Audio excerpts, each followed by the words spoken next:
We are in the midst of a financial war, and President Donald Trump's most recent week in office is proving to be just as action-packed since the inauguration, with imposing tariffs, creation of a sovereign wealth fund, unveiling plans to launch a Bitcoin Plus ETF, dismantling the USAID, the United States Agency of International Development, announcing a takeover and future development of Gaza. And Doge, the new Department of Government Efficiency, is in full send mode, with Elon Musk proposing using blockchain for full transparency of US Treasury transactions, terminating hundreds of government contracts, polling the public asking if Doge should audit the IRS. So many crazy things in just a few days. Meanwhile, Bitcoin continues to move sideways, dipping almost 9% at times over the past couple weeks. Ethereum, XRP, Solana, and other larger cap cryptos falling over 20%. Tons of smaller cap cryptos down over 40% and more. Why aren't altcoins performing? Is it possible that we topped already? If not, what are the top signals we need to be aware of to navigate the rest of what 2025 has in store for the crypto markets? Is something in the works that will actually send Bitcoin into a vertical blast past its most recent all-time high? Hello, I'm Crypto Casey and welcome to another episode of Crypto This Week. Let's take a look at the latest global news stories affecting the markets and the macro environment at large. Please be sure to check out our sponsors, GoBabyTrade, Uphold, and crypto wallets, Tangent and Ledger. If you're not using AI, especially in crypto, you're behind in leaving money on the table. Profit from the volatility of the crypto markets with GoBabyTrade, an AI-driven robotic crypto trader that trades 24/7 for passive income. Watch a video review here and join the free weekly webinar to learn more. I will be on the one this Wednesday, February 12th, so mark your calendars. Store your money and manage crypto with Uphold, a Web3 platform that actually holds our money in crypto, doesn't lend it out, is the safest way to buy, sell, and trade digital assets, and is connected to 30 underlying exchanges so we get the best prices on the market for crypto. Make sure you own and use multiple cold storage hardware wallets. Tangent is super affordable, extremely easy to set up, only takes like 90 seconds, the size of a credit card. And Ledger, Stacks, and Flex wallets have extra security layers at the best discount on the market for our community. So scroll down and use links below to redeem all the special offers they have for us. Alright, everyone is freaking out about crypto market prices right now. So let's touch on that before getting into an extremely interesting theory on something that could be in the works that could send Bitcoin to the moon and beyond. Taking a look at the Bitcoin price chart on the weekly using the Morales line trend indicator, which we can get for a nice discount using the link below. Bitcoin is in a bullish trend at about 100K at the time of this video, and will remain in a bullish trend unless it closes a week at about $83,000. Now looking at some of the top altcoins by market cap, Ethereum is having a rough time this cycle, currently around $2,700, and flipped into a bearish trend a few weeks ago. To flip back into a bullish trend, it would have to close a week at around $3,600. Okay, so why is Ethereum not performing well this cycle? A couple of reasons. One, it's expensive to use. The transaction fees are a lot higher than other L1s.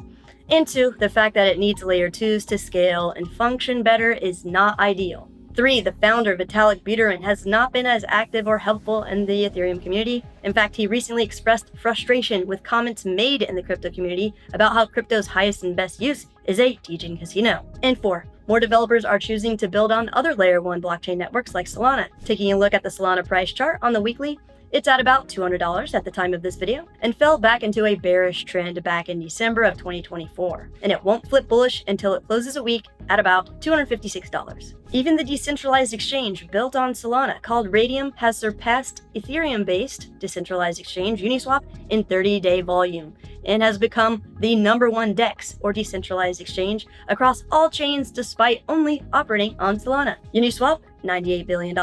And Radium, $122 billion.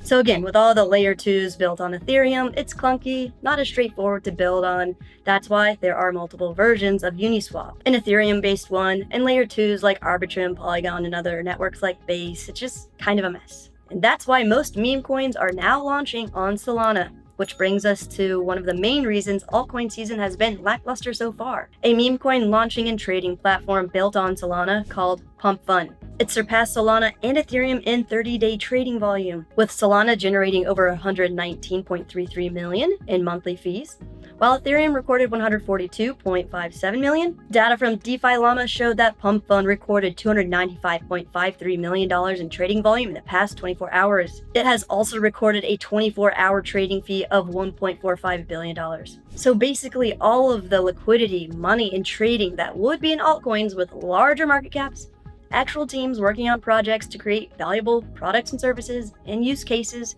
are in meme coins launching on Pump Fund. So instead of people in crypto buying and holding altcoins through the bull cycle, it appears that most people in crypto are throwing money at recently launched meme coins, hoping to sell it for an insane amount of money in a very short period of time. Which, if you would like to discover trending crypto tokens based on real-time on-chain data across multiple blockchain networks like Ethereum versus Solana, Binance, and more, we can all do so for free on Moralis using the link below. And since it has become much easier and cheaper to launch new cryptocurrencies this cycle, there is a lot more cryptocurrencies, which is diluting the crypto markets because more money is chasing more cryptocurrencies, preventing altcoins from pumping as much as they have in previous cycles. Lame. So have we topped? Is the bull market over? Here are some market top signals to be on the lookout for going forward, so we know when we need to be careful. 1. When crypto apps start trending on app stores. Right now, on the iOS App Store, Coinbase is at 180, and on Google Play, it's at 88. Once apps like Coinbase start creeping up in the charts and start reaching the top 20 and top 10 positions, the top is there. 2. When we start seeing celebrities and companies like Nike, Coca-Cola, and similar launching coins, NFTs, etc.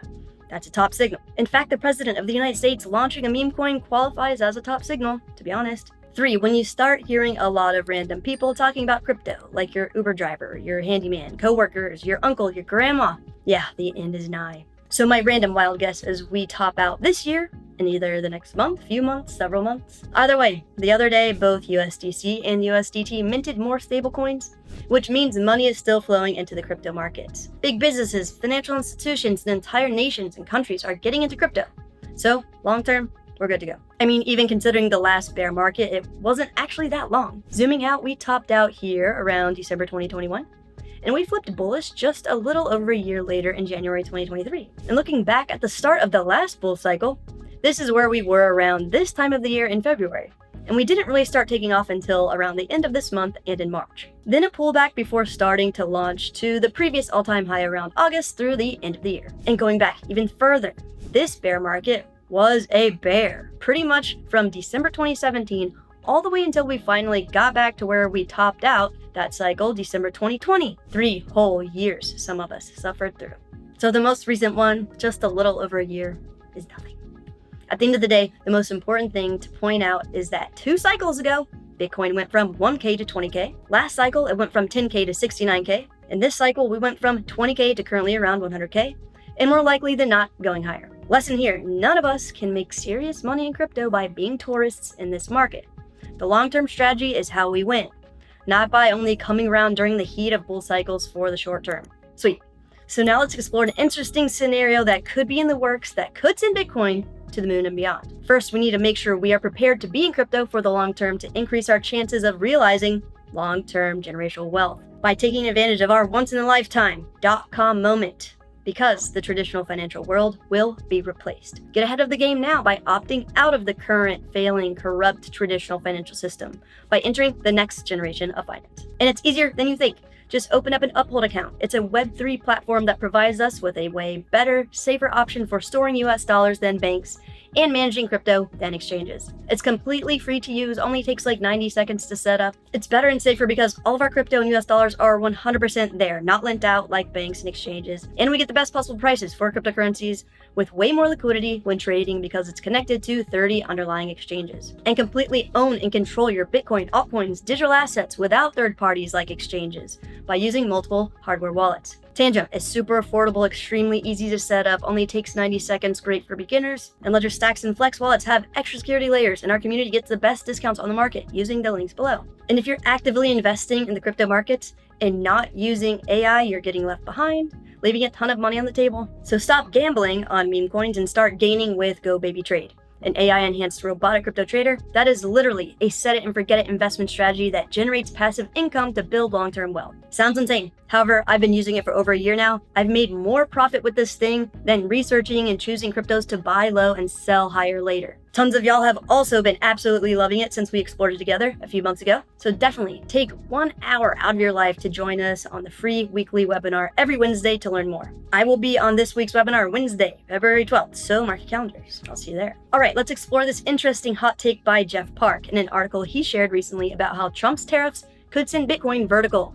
starting with the Triffin Delimma. What is the Triffin Delimma? The Triffin Delimma refers to challenges faced by countries whose currencies serve as the world's reserve currency. The US dollar is the world's reserve currency, which means a lot of countries hold dollars as reserves or savings. This gives the US an advantage in that we can borrow money at cheaper rates than other countries. However, the problems that arise is since other countries need US dollars for international trade, it causes the dollar to become overvalued. And when the US dollar is too strong, it makes US exports more expensive and it forces the US to keep running trade deficits, which means it forces the US to buy more than it sells in order to keep up with international demand for the dollar worldwide, which is not sustainable long term. Okay, so how can the US maintain its advantage of borrowing money at cheaper rates while also avoiding an overvalued currency and having to constantly run trade deficits? By using tariffs. Check it out. Tariffs are simply taxes on imports, and they are often used as short-term negotiation tools. So why does Trump want tariffs? Here's the deal. The US has a problem. Former Treasury Secretary Janet Yellen relied way too much on short-term debt in the form of Treasury bills, which made the US vulnerable because it constantly needs to refinance debt as interest rates were rising. I mean, imagine if we had to refinance our car loans or mortgages every 6 months since Fed Chair Jerome Powell started raising interest rates a few years ago. The debt would be crushing. And since Fed Chair Jerome Powell hasn't started lowering interest rates like Trump wanted, he's taken matters into his own hands. Trump is using tariffs as a negotiation tactic to reshape global financial dynamics, with the main goal being to weaken the dollar and lower interest rates. This is similar to what happened in the 1980s with the Plaza Accord, which we can cover in more detail in another video. If you're interested, let me know in the comments below. So basically, if Trump can negotiate a multilateral agreement like a Plaza Accord 2.0, where other countries reduce their US dollar reserves, and the US can change how it holds its US treasuries by extending their duration to manage rising debt costs, then we fix the Triffin Delimma we are currently facing. The dollar decreases in value, so export prices decrease, the US can stop buying more than it sells to balance the trade deficit, and the US can still borrow money at cheaper rates. Win-win-win. So what's in it for us as crypto investors? Well, when the US dollar weakens and interest rates fall, risk assets like Bitcoin and crypto skyrocket, and other countries will struggle way more than the US. So as they experience economic pressures from tariffs, there will probably be a shift towards alternative assets like Bitcoin, especially since it's extremely accessible, liquid, global, and not controlled by any single entity, authority, person, or government like Trump in the United States. And if tariffs create more inflation, Bitcoin serves as a hedge against currency devaluation, and to compensate for inflation, Trump will likely start cutting taxes, which further boosts markets like the crypto market. So in a nutshell, tariffs may seem like a trade policy, but they're actually a chess move in a larger financial war. These economic maneuvers would create an environment where Bitcoin's value could surge due to increased demand from both US and foreign investors as a safe haven or inflation hedge, ultimately sending Bitcoin to Valhalla. Awesome. If you would like to learn more about how GoBabyTrade works to diversify your crypto investment strategies, check out this video. If you would like to learn more about Uphold and how it is a way better, safer option than banks and exchanges to store our US dollars and manage crypto, check out this video. And to get an exclusive $1,000 discount off of a 3-year license for GoBabyTrade, click on the link on the screen. Like and subscribe for more. Be safe out there.